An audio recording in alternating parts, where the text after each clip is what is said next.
Road থেকে ঠিক এরকমই দেখা যায় 6 তলায় অফিসটা। আর এখানে বসে মির্জা ফখরুল এবং রিজভী সাহেবরা সংবাদ সম্মেলন করে থাকেন, যা আমরা দেখতে পাই টিভির মাধ্যমে। এই দিকটাতে রয়েছে যুবদলের কেন্দ্রীয় কার্যালয়, আর এটা হচ্ছে ছাত্র দলের কার্যালয়। পঞ্চম তলায় রয়েছে একদমই একটা গোপন কক্ষ। আসসালামু আলাইকুম সবাইকে, আশা করছি সবাই ভালো এবং সুস্থ আছেন। আজকের এই ভিডিওটিতে আপনাদেরকে নিয়ে যাব নয়াপল্টনে অবস্থিত বিএনপির কেন্দ্রীয় কার্যালয়ে এবং দেখানোর চেষ্টা করব এই অফিসটার ভিতরে কি কি রয়েছে। গেট দিয়ে প্রবেশ করলে চোখে পড়বে তারেক রহমান, খালেদা জিয়া এবং জিয়াউর রহমানের ছবি, আর এদিকে রয়েছে জিয়াউর রহমানের একটা ভাস্কর্য। এগুলো দেখার পর আমরা উঠছি উপরের তলায়। উপরের তলায় গিয়ে দেখবো কি কি রয়েছে। সিঁড়ি দিয়ে উঠতে লাগলাম উপরের তলাতে। এই সিঁড়িগুলো দেখে মনে হচ্ছে অনেক পুরাতন, আসলে অনেক পুরাতন, তবে এগুলো অনেক মজবুত। তারপর এখানে দেখলাম খালেদা জিয়ার পিকচার সহ এখানে একটা কিছু লেখা রয়েছে। উঠতে লাগলাম উপরের তলায়। এখানেও দেখলাম তারেক জিয়ার ছবি সহ একটা কিছু লেখা রয়েছে। কি লেখা রয়েছে আপনারা অবশ্যই কমেন্টে জানিয়ে যাবেন। এরপরে আমরা চলে গেলাম ঠিক এই কক্ষটাতে। এখানে ভিতরে ঢুকিয়ে দেখি প্রেস ব্রিফিং করার জন্য যে অফিসটা, এটাই রয়েছে এখানে। মির্জা ফখরুল ইসলাম আলমগীর,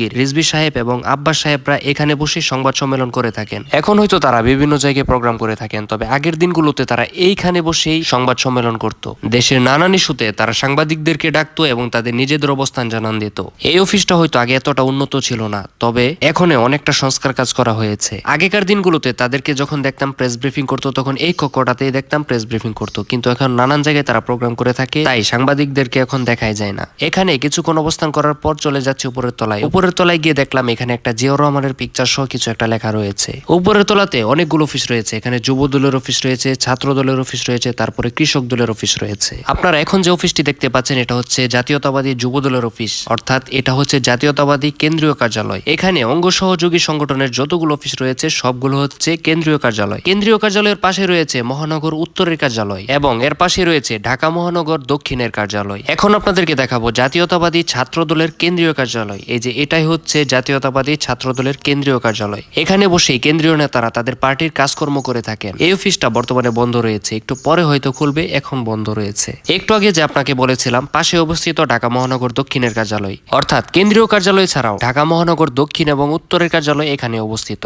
এই যে এটাই হচ্ছে ঢাকা মহানগর দক্ষিণের কার্যালয়। এই কার্যালয়টা অনেক উন্নত, দেখেন ভিতরে এসি রয়েছে। আসলে দক্ষিণের যুব দলের নেতারা মনে হয় একটু বেশি পার্টির যত্ন নিয়ে থাকেন, তাই তাদের পার্টি অফিসটা দেখেন কি সুন্দর করে সাজিয়েছে। দেখেন এখানে যে টাইলস গুলো ব্যবহার করা হয়েছে এগুলো আগেকার দিনে ব্যবহার করা হতো। বোঝাই যাচ্ছে এই পার্টি অফিসটা বহুদিন ধরে সংস্কার করা হয় না। এগুলো দেখতে দেখতে তারপর ভাবলাম উপরের তলায় চলে যাই। গিয়ে দেখি উপরের তলায় কি আছে। এখানে দেখলাম জাসাসের কেন্দ্রীয় কার্যালয়, অর্থাৎ বাংলাদেশ জাতীয়তাবাদী সামাজিক সাংস্কৃতিক সংস্থা, যারা সাংস্কৃতিক অঙ্গনের সাথে জড়িত, অর্থাৎ সিনেমায় যারা অভিনয় করে থাকে, নায়ক নায়িকা অথবা নাটকের সাথে জড়িত, যারা বিএনপি রাজনীতি করে থাকে, তারা এই সংস্থার সদস্য হয়ে থাকে। তারপরে এই যে দেখেন এখানে অনেক অনেক পুরান পুরান পোস্টার গুলো রয়েছে। এখন আপনাদেরকে নিয়ে যাব একটা গোপন কক্ষে। এই কক্ষে গুরুত্বপূর্ণ গোপন গোপন মিটিং গুলো হয়ে থাকে। এই কক্ষটি সর্বসাধারণের জন্য উন্মুক্ত নয়, তাই আমি প্রবেশ করতে পারিনি। এই যে দেখেন এখানে ভিতরে প্রবেশ করতে এখানে দেখলাম একটা ওয়ার্ড্রোব। এই ওয়ার্ড্রোবটি অনেক আগে ব্যবহার করা হতো, এটা একটা পুরানো ওয়ার্ড্রোব। এটাই হচ্ছে সেই গোপন কক্ষটি। এখানে সর্বসাধারণের জন্য উন্মুক্ত নয়, ফলে আমি প্রবেশ করতে পারিনি এই কক্ষটিতে। রাজনৈতিক যে মামলাগুলো রয়েছে সবগুলো মামলার তথ্য এখানে সংগ্রহ করা হয়ে থাকে।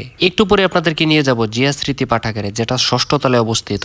এই জিয়া স্মৃতি পাঠাগারে নানান ধরনের বই রয়েছে। তারপর আমি দেখলাম এই দিকে তাকিয়ে এখানে ওয়ার্ড্রোবে একটা বিএনপি স্টিকার রয়েছে, পতাকা। তারপর এই দিকে দেখলাম পুরাই খালি, এই জায়গাটা একদমই খালি অবস্থায় রয়েছে। একটু পরে চলে গেলাম জিয়া স্মৃতি পাঠাগারে। তারপর গিয়ে দেখলাম এখানে একটা মহিলা রয়েছে। মহিলাটার কাছ থেকে অনুমতি নিলাম। মহিলা বলল সমস্যা নেই, আসতে পারো। এখানে প্রবেশ করে দেখলাম জিয়াউর রহমানের একটা বড় ছবি টানানো। এছাড়াও রয়েছে নানান জাতের বই। সম্মানিত ভিউয়ার্স, ভিডিওটির একবারে শেষ পর্যায়ে চলে এসেছি। ভিডিওটি যদি ভালো লেগে থাকে তাহলে অবশ্যই ভিডিওটিতে একটা লাইক দিয়ে দিবেন। আর পরবর্তী ভিডিওতে কোন দলের পার্টি অফিস দেখতে চান অবশ্যই কমেন্ট করে যাবেন। আপনাদের কাছ থেকে যেভাবে সাপোর্ট পাচ্ছি এভাবে যদি পেয়ে যায় তাহলে নতুন নতুন জায়গার ভিডিও নিয়ে হাজির হব।